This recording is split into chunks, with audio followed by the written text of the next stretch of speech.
crisis, doom, and solution. An overview of the problems and proposed solution.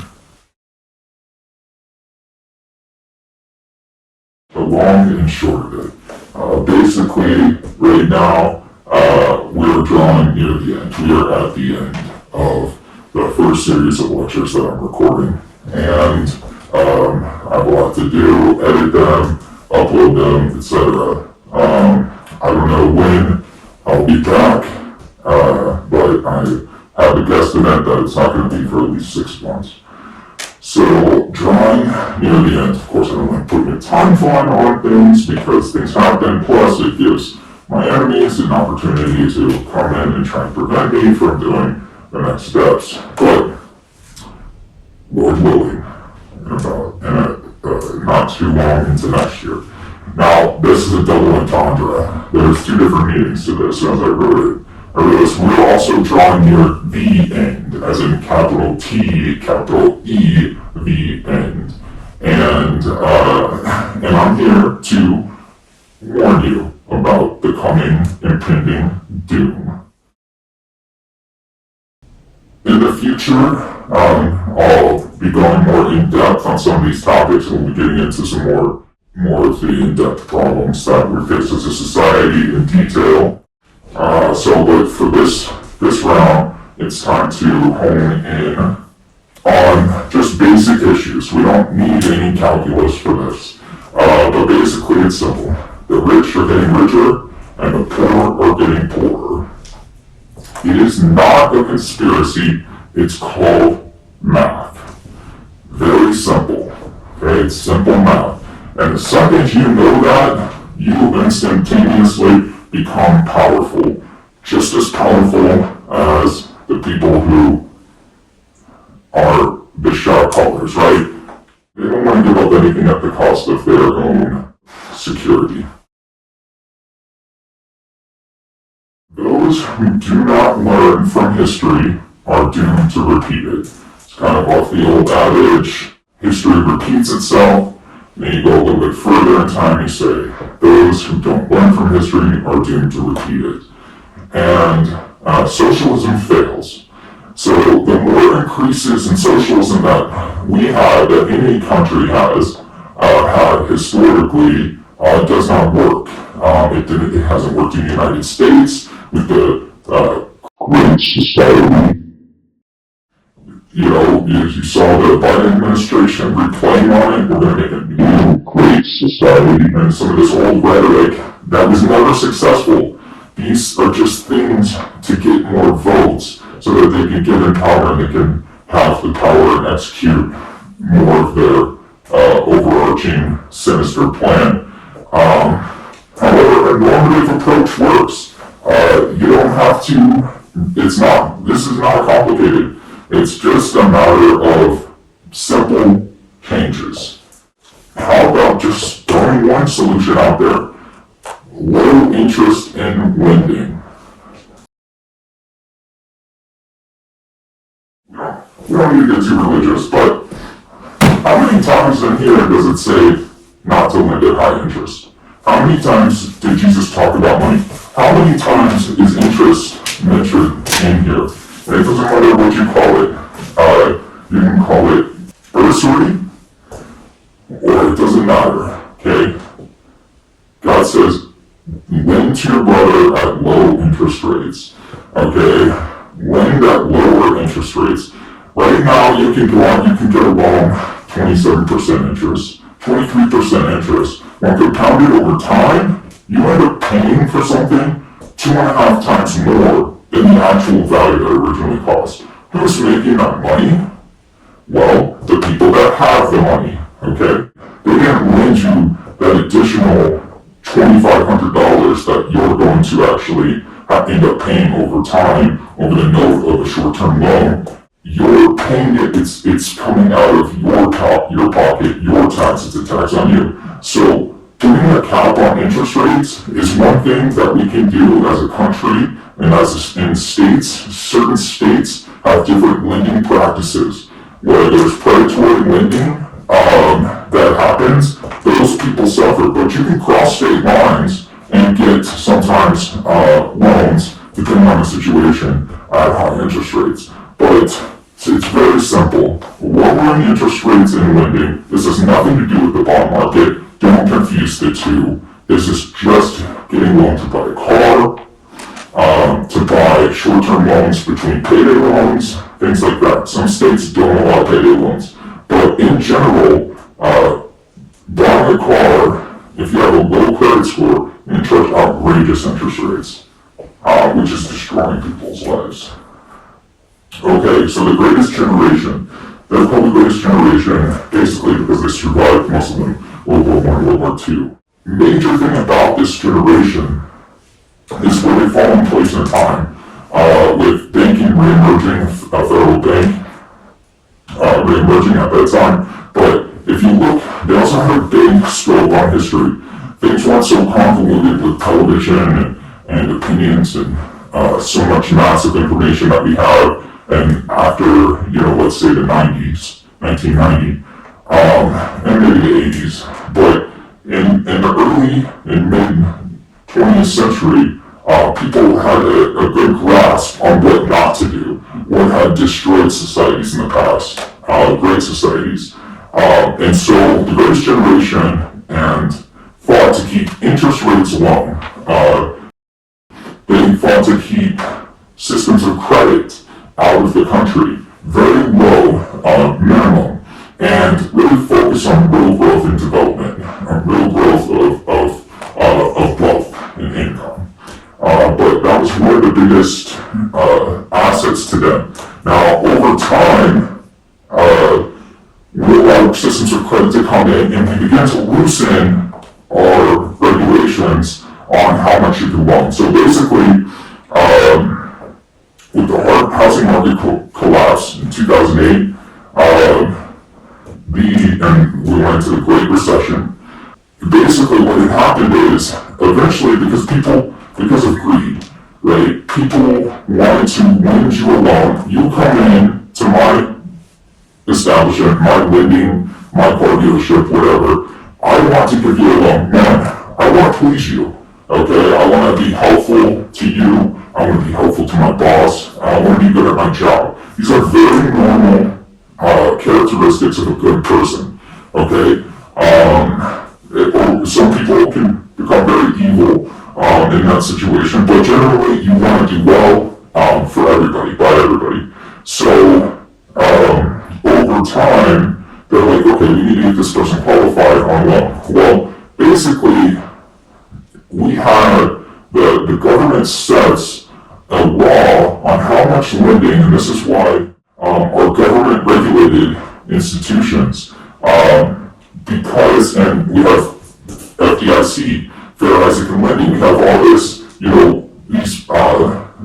these institutions, these agencies that exist to basically prevent predatory lending and people not being able to pay their bills and ending up on the streets or in these bad situations. So this is society, right? This is how we interact. We all have a duty to obey laws and certain civic standards and humanitarian standards. That's why we have laws. So basically, 40% of your income per month you could spend on your mortgage.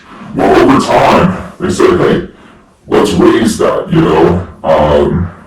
let's raise that to 50%. Let's raise that to 60%. And then eventually, they started to come up with all these different creative ways of lending called ARMs, adjustable rate mortgages. And that basically says, well, we'll lend it to you, but we'll be able to we'll change your interest rate based off of what the Fed is doing and the interest rates at the time. So, surprisingly, in the early 90s, you could buy a house for $40,000 at 13% interest. People have told me all the time we bought it, this high interest rate, but your actual cost of the house is only $40,000. 13% of $40,000 is not that much if we can put it in absolute terms compared to, say, 4% of $400,000. Okay?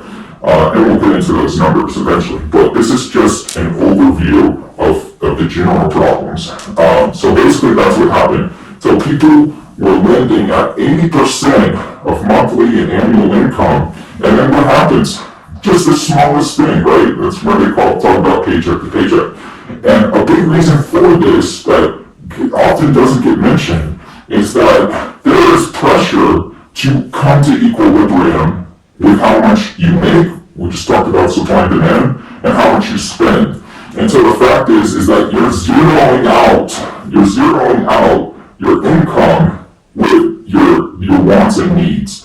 You're putting wants above needs, and the market, there's pressure to allow it. And that's why we have things like the consumer price index, and we have protections in place. So like any product that's on WIC, women, infant, children, those have price floors that prevent the prices from going too high, because those things that you need to survive, you'll pay an infinite amount for. You'll pay the most you can. So there's different types of goods. You have luxury goods, premium goods, generic goods in your basket. And so how these indexes are calculated really determines your purchasing price parity. But just the general mindset is we need to beat down. It's a government's job to keep prices low on some goods, but not all goods. Now, let's not get into that. We're kind of getting into the weeds here, but basically, it's very simple. Don't lend at higher percentage of people's income than they can afford. One small thing happens, and that's why we pay mortgage insurance and stuff. But what happens after that? What happens after foreclosure? You go into bankruptcy, your credit score goes down, etc. So, and you start this tumble. It will ruin your life. And so, the cost of having your life ruined to have this short period is much longer than the short period of time that it took you to purchase the house, and then what happens a lot of times, what we do is we'll be making a short period of time where we can put our income, like for rent. You know, you have the state laws require that you pay 3 times the rent. You have 3 times income over your rent, which is a lot. That means you're only utilizing 30% of your income for rent. But on a mortgage, you can utilize 60 to 80%. That doesn't make any sense. But because the people want to make sure that they get their money, so they have so there's certain things. But what happens is, in real life and practicality, is you can prove that you're making 3 times that income, but it's for a short period of time. You're doing it just to get into a place. Once you get into a place, you're like, dude, my family's going to be homeless. So if I have to do this, and then it comes time later, 3 months go by, and you start entering into eviction status, and you start going to eviction court, and we all get bogged down in the weeds. And so you have so many people in eviction court, it's just a way of life. It becomes a standard. We're going to tell you, in eviction courts, we don't get down the streets, and blah, blah, blah. Well, if we focus on adjusting some of these macro pictures, these macro ideas, it'll beat down the prices, and we can have more of a real cost and real practical approach to life.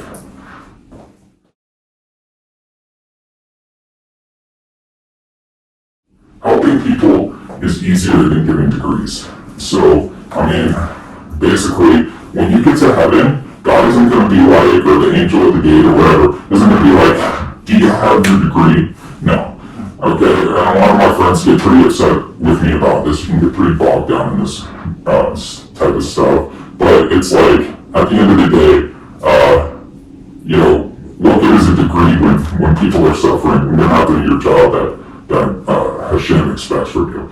Not much. So, helping people, this is super easy, right? When to get lower interest, very easy. Credit scores, right? Because if we lend it, everybody wants to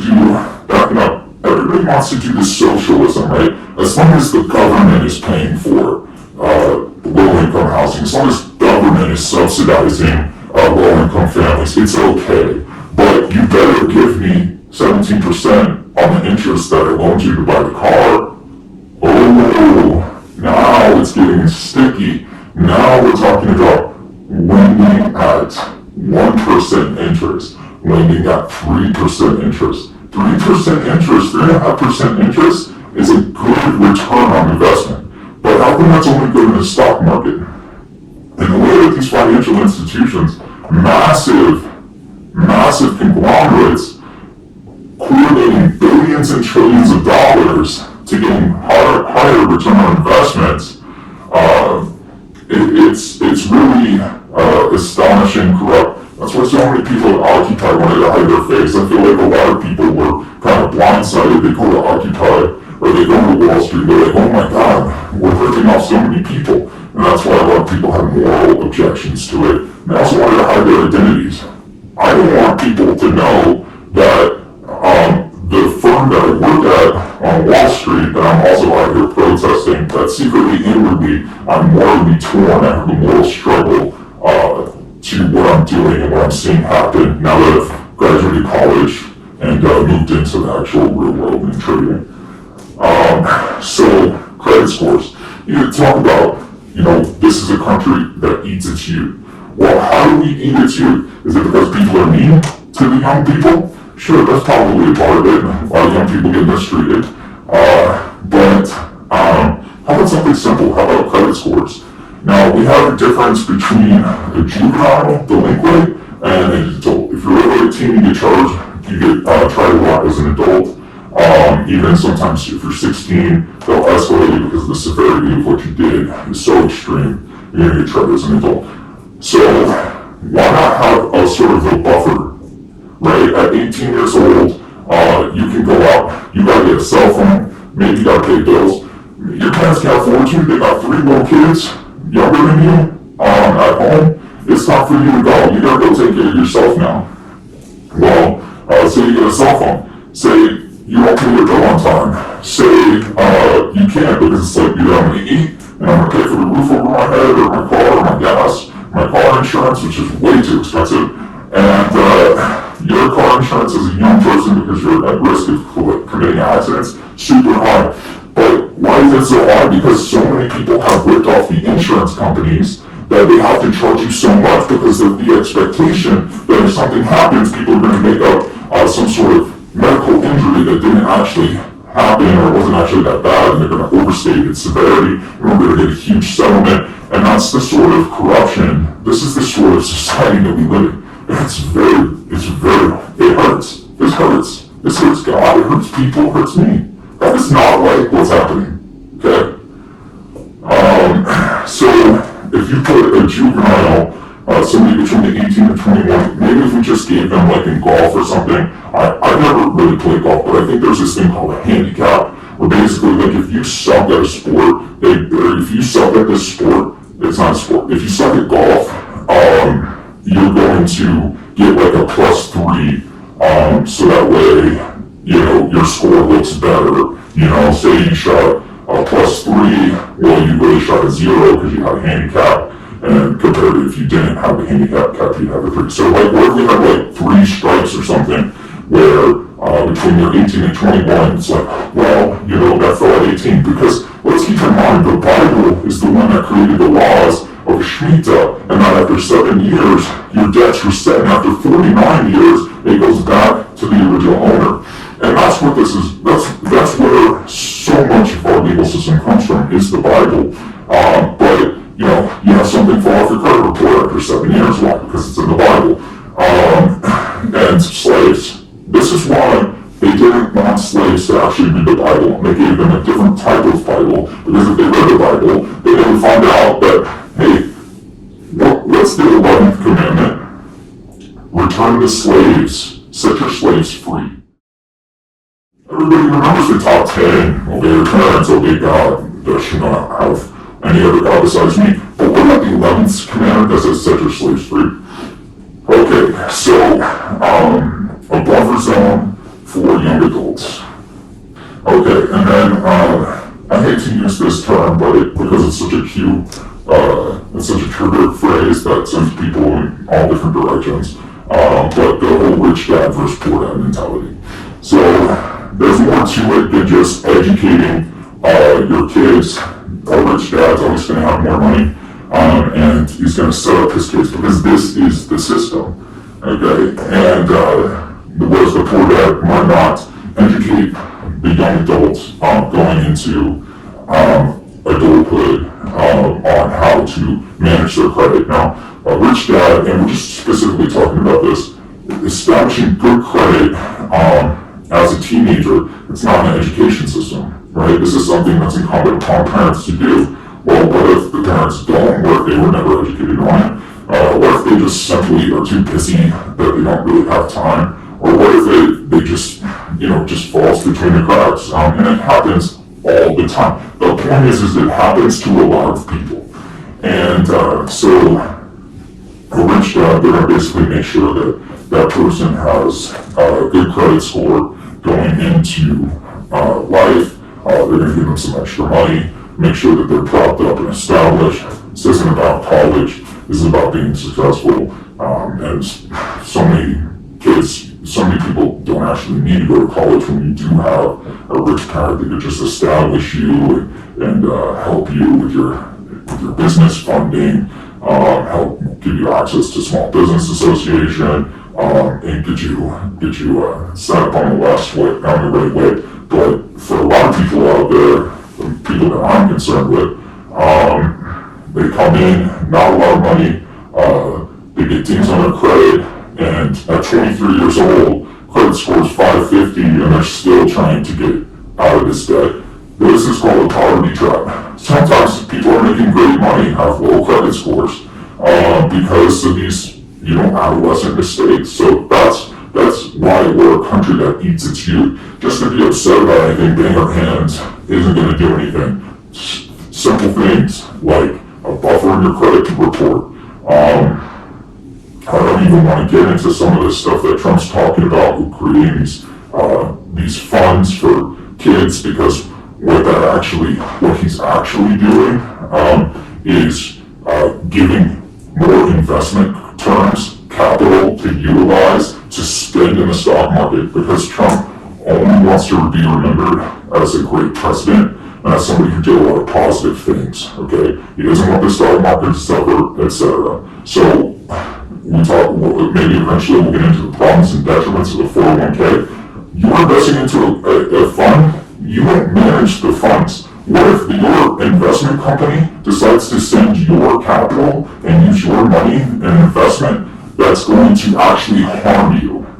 It doesn't matter if that number goes up. That number can go up, but they could be buying nuclear bombs. Those nuclear bombs could fall on everyone and kill everything. So what's it matter if your interest on your 401k goes up?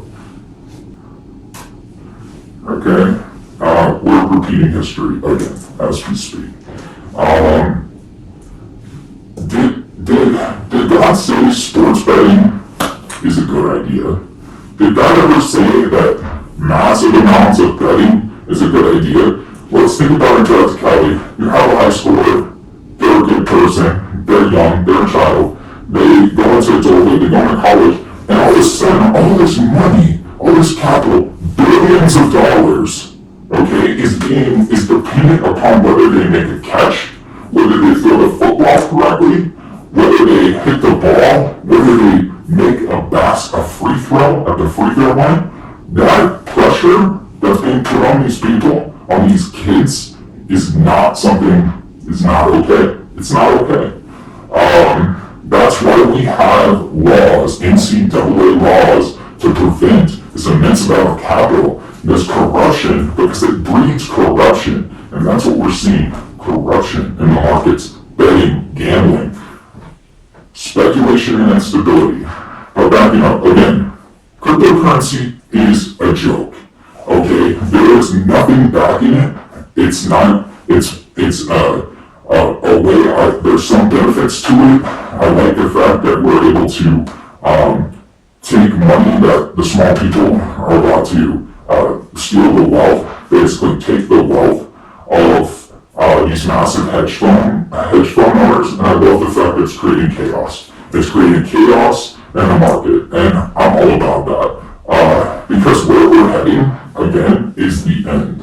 So if we just want to exacerbate this end that's already coming towards us. And of course, let's make a note that the end is really a new beginning.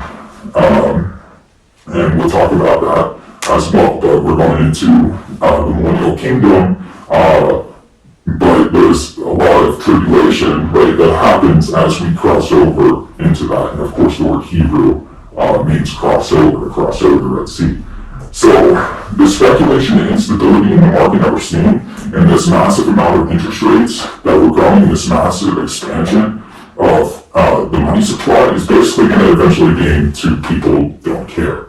That's what we've seen happen, to where you're trucking all this cash, barrels and barrels of money down to the grocery store to buy food, to buy a very limited amount of food. It's going to eventually come to the point of that. That's just what history does. We can talk about it eventually. Refusing to correct the situation is going to bring judgment. God's judgment. Does anyone fear God anymore in this country? Because I'm here to tell you that it better change or the judgment's coming. But guess what? It's not. It's not going to change. So, we are in for the end. Judgment cometh.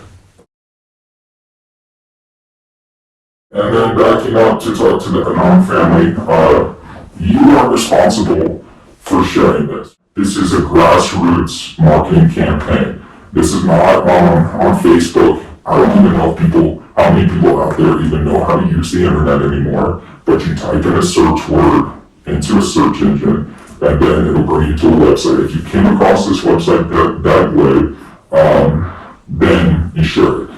The modern term for grassroots marketing, or for grassroots, is peer-to-peer. So it's up to you to share this with your friends, your loved ones, etc. Let them know what I said. The coming market collapse. And it's not going to be exactly traditional, but it is coming. We're going to have massive amounts of inflation, etc.